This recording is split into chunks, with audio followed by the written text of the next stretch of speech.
Hi, John with etrailer. Today we're going to be taking a look at and installing GoPower's Overlander solar charging kit with solar controller. Now we've installed this on our 2007 Fleetwood Revolution LE. Now battery banks are expensive, so it makes sense to invest in something that's going to maintain these batteries and potentially give you off-grid features that you like. Now GoPower has several kits. This particular kit is going to give you 3 200-watt solar panels that are connected in parallel, so you're going to have up to 600 watts of charging capability, depending of course on the sun. And this all gets controlled right down here at the solar controller. This particular solar controller is going to give you the capability of charging 2 battery banks independently. So we can see right now, even with our cloudy conditions right now, our battery bank, primary battery bank, is running at 13.7 volts. It has 2 amps coming in from the sun. It is 100% charged. And the total amp hour time that it's been charging is 7. Whereas on our second bank, this is going to be our house batteries in this instance, those are at 13 volts. We have 14 or 13.8 amps coming in from the sun. It varies, of course, with the clouds. They're also at a 100% charge, and they've had 12 amp hours of charging. Now, this controller is backlit, so that's nice. It's also Bluetooth capable. And one other nice feature I like, if you want to capture the most sunlight, say if dusk is coming and you want your battery bank's charged up to the max, it does have a max boost feature that will try to capture as much energy from the sun until the sun goes down.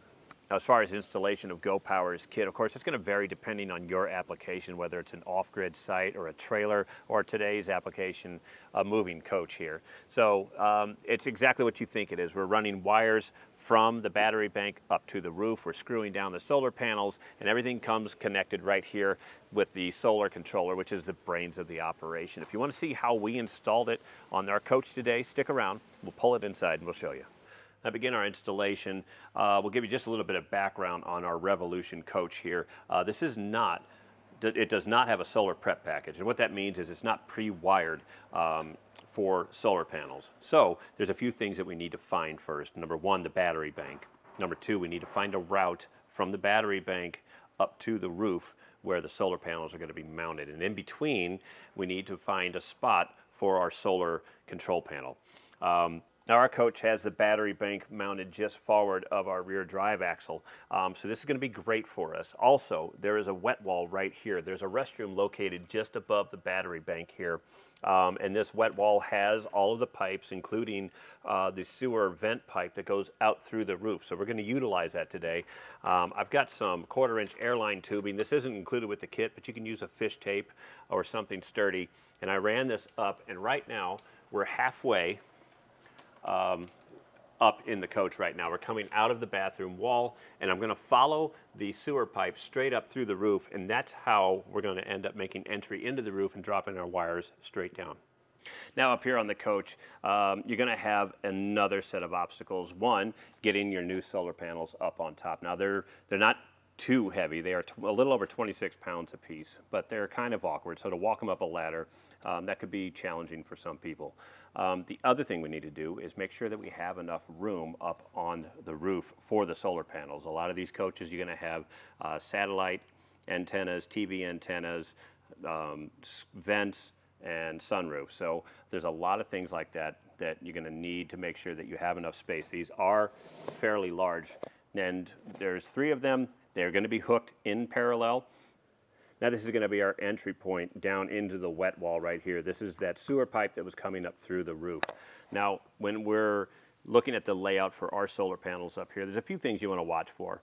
You don't necessarily want to mount them too close to a large AC unit like that could cast a shadow depending on where the sun is in the sky.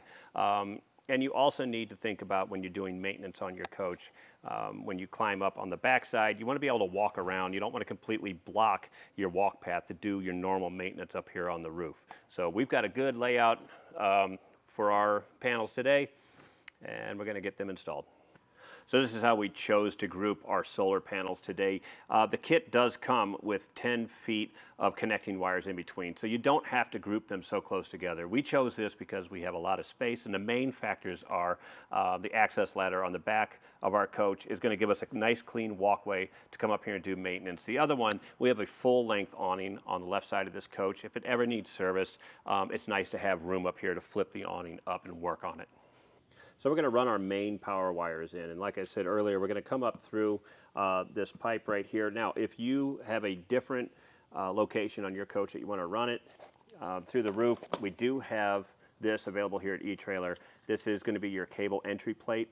It's a low-cost alternative to be able to run your wires in neatly and cleanly into your roof at a location that you prefer. So the first step we need to do is get through this self-leveling sealant. I've got a flathead screwdriver to begin with because I don't want to dig into the roof necessarily. So I'm just coming in and working the screwdriver underneath and pulling up until we can locate the screws for this vent cap. You want to be careful and take your time doing this. You don't want to poke a hole in your roof. So I've got the flange exposed on our vent cap here all the way around. I just used a flathead screwdriver. If you take your time and you're careful, you don't need any special tools to do this. Now it looks like I've got some self-tapping screws that are holding this vent cap on. We'll get these removed. Take the top part off. This is the pipe. This is going to be the outer flange. This was just the cap.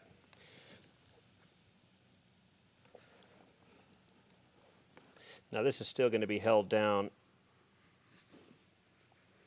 a little bit by our adhesive.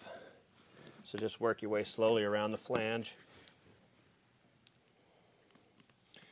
Okay, I've done a pretty good job sealing this pipe up here. Of course, we're going to want to reseal it the same way. But what we're looking for is an entry point where we can fit our cables to come down where it's not going to interfere with our flange gasket. So we don't want any leaks, but we're still going to have to pry around this.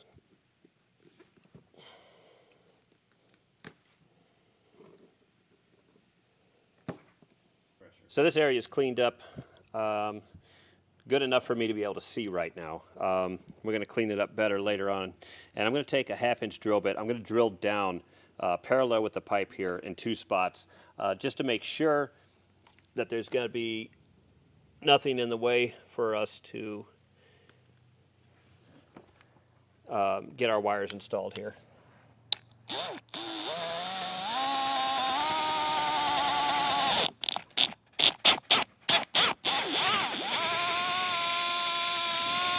Okay, so we've got our access hole drilled into the roof right alongside the pipe here. I double checked to make sure that we were in our water wall here, and we are. So next step is going to be to drill our flange, the existing one. This is perfectly fine to use. We're going to clean it up, but we want our wires to run in through the side here. So I'm going to drill 2 access holes in the side of the flange here.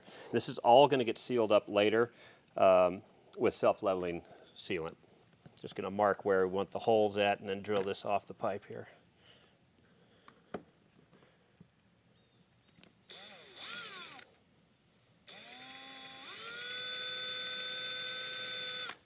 Okay, now we can run the wires through the flange and then through the roof into the wet wall that's down, that's going into the restroom, and we're going to drop both sets of wire. You need to have a positive and a negative running down to the battery bank, and we're going to pull as much wire as we can down to the battery bank so that we know how much wire we have left over on top. I'm only going to leave enough up here to make the connection to run down the roof and connect up to my first set of solar panels.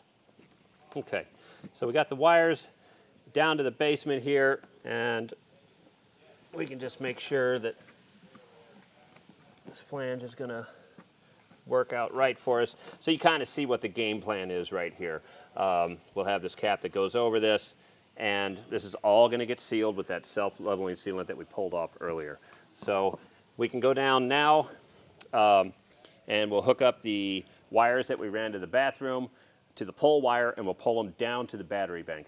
So these are the wires that we fed in at the roof. I've got them taped off to my pole wire, and this is going into the water wall in the restroom here. Now I got the wires just draped out here so they don't get wrapped around anything on the inside as I pull them through from the bottom here.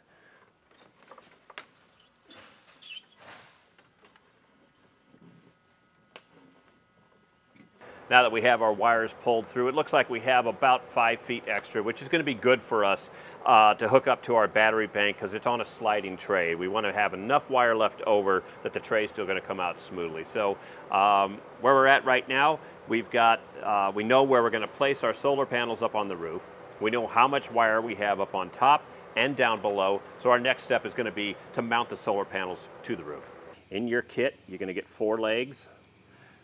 You're going to get all the mounting hardware. You're going to get the screws, stainless steel screws. You're going to get hex bolts and nylock locking nuts here. So we'll take one of the legs, and this is going to be exactly what you think. We're going to take the slotted part, put that right on the solar panel like this. This is going to allow us a little bit of movement up and down if we have fitment issues once it's on the roof here. We'll take the bolt,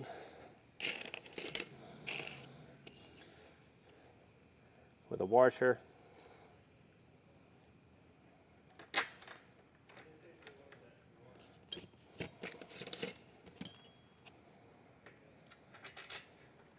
another washer, and a nylock nut. You're going to need a 7/16 wrench and socket or 11 millimeter.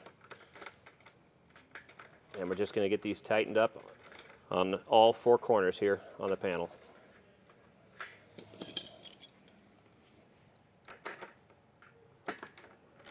So we have our feet on our panel here, and there's a few things that we need to think about. Number one, the manufacturer would like it if you either wore gloves or just be careful not to touch the solar array on the backside here. Your fingerprint oils could damage the surface on there. Number two, there's a few things that aren't included, and I think they're must-haves when installing these panels on your roof. Number one is going to be a self-leveling sealant. We sell this here at eTrailer, or you can pick some up at either RV stores or probably big box home stores. Also, butyl tape. We're going to be applying the butyl tape to our feet right here, and that's going to give it a vibration proof and adhesive layer on top of just an extra waterproof barrier to keep our coach from getting wet. Again, you can pick these up at home stores or here at eTrailer. So we're going to get this panel flipped over. We are going to snip the wires, or the cable ties holding these wires. Another thing to think about with solar panels, the minute I flip this over, it's going to want to start generating voltage, so you need to treat these wires like they're live. So just be careful not to, it's kind of hard to touch the contacts on the inside, but just something to think about while you're doing this. So we've got the solar panel flipped over. Make sure your wires are out once it gets screwed down. Sometimes this is kind of hard to shove under here. And again, with the placement, make sure you're going to leave yourself enough room for maintenance in the future, like skylights or vents. And that's what we've done. We've got these lined up. I'm going to take some butyl tape, and we're going to cut just enough for this foot.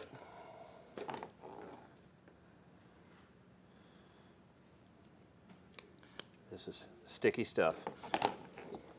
And I'm mainly going where the screw holes are going to be going through and into the roof. This is where we want it to work. So got that stuck down. Phillips head screwdriver for these stainless steel screws. Make sure you've got it square, or as square as you want to be up here on the roof.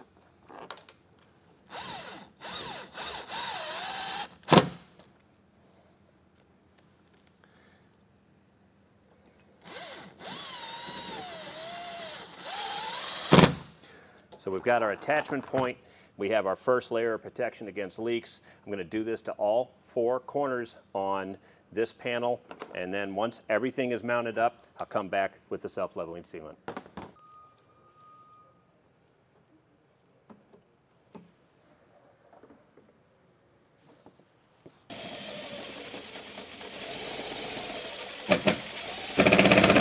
Now Now that the panels are all secured and we know the routing of our wires, we can take our self-leveling sealant and we're going to apply this generously around the edges and over the bolt holes.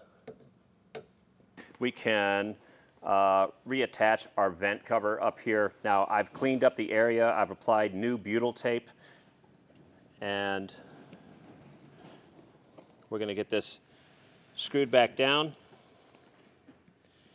and get it covered up with the self-leveling sealant.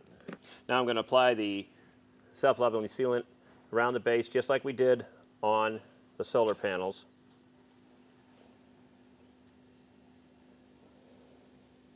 Make sure you cover all of the edges. Do not plug up the vent hole though, otherwise that's going to cause problems with water running in your coach. Things will have problems draining, like your sinks and your toilets. Okay, when it comes to wiring up the solar panels up on top, we're going to take one of our Y adapters. It's going to be the male on one side with two females. On our solar panels, your male connector is going to be your positive. Your female connector, it will be the negative. Now it's going to be the exact opposite on the feed wires that we're running down to the battery bank. But for this video, we're going to start with just the positives and keep this straight here. So we'll take our positive cable from our last solar panel and we're going to clip this in. And then we can come up to the positive on our second panel here. Because I've got them mounted so close, I'm not going to need a jumper cable in between these two. And I'm just going to plug this in on the back side. I'm going to hook these up first and then we'll figure out where we're going to mount them as we go along. Now we have the positive hooked in on the last two panels here, and coming in from our red power wire here, I've got the other Y adapter here with the single male and two female. That gets plugged in to our power wire that's coming down or going down to our battery bank.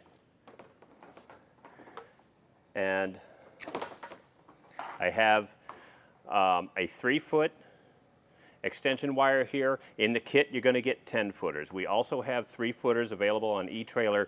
I think the 10-footers are great. They're going to open up your possibilities when you're mounting your solar panels. If you run into issues, you have to have them spaced out a little bit further. But in this instance like this, where I can have them close together, the shorter one's just going to make it a little bit cleaner install up here. So we can take the male on our extension. We're going to plug this in and run this back to hook in to these other two, and then we'll take the male from our first solar panel here, and I'm going to run this underneath and we'll connect that in. So right now all of our positives are hooked up, and we're just going to repeat that same process for the negative side. Now, with all of our connections made up here, we can kind of look and see how we want to secure the wires to the roof. The main objective here is to not have your wires rubbing on your roof while you go down the road. It'll eventually rub a hole into your roof if it's rubber, even if it's fiberglass. So we've got some self-adhesive mounting bases. We picked these up from a big box home store. You can get them online as well. So they have an adhesive back, and then they use zip ties to secure the wire. These things work pretty good. If you don't want to drill a hole into your roof, just make sure your roof is really clean when you stick them down. For me today, I'm going to be utilizing the sides of our solar panels here. Now, we need to be careful about how far. I'm going to be using self-tapping screws and screwing into the sides here. Now, most of the electronics are near the top, so we're going to stay towards the bottom, but our Y adapters will have a hole already drilled into them. So I'm going to get these screwed in and then use our mounting tabs here on our solar panels. This way we're not screwing into the roof. We don't have to worry about this adhesive back coming loose later on down the road.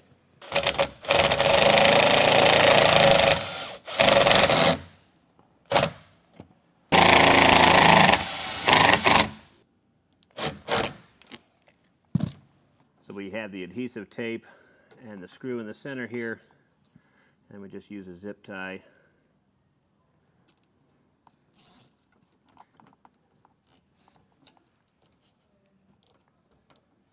This will secure our cables back here, and we'll just keep working our way up to the front and securing our wires all the way to the entry point.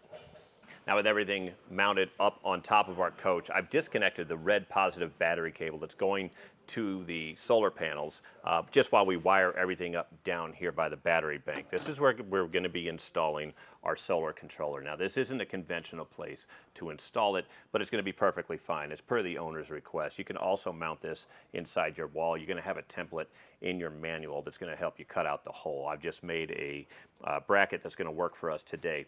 Now, it really doesn't matter. These are Bluetooth enabled, so the owner's going to be able to check his status of his panels and his batteries pretty much anywhere on the coach just from his phone.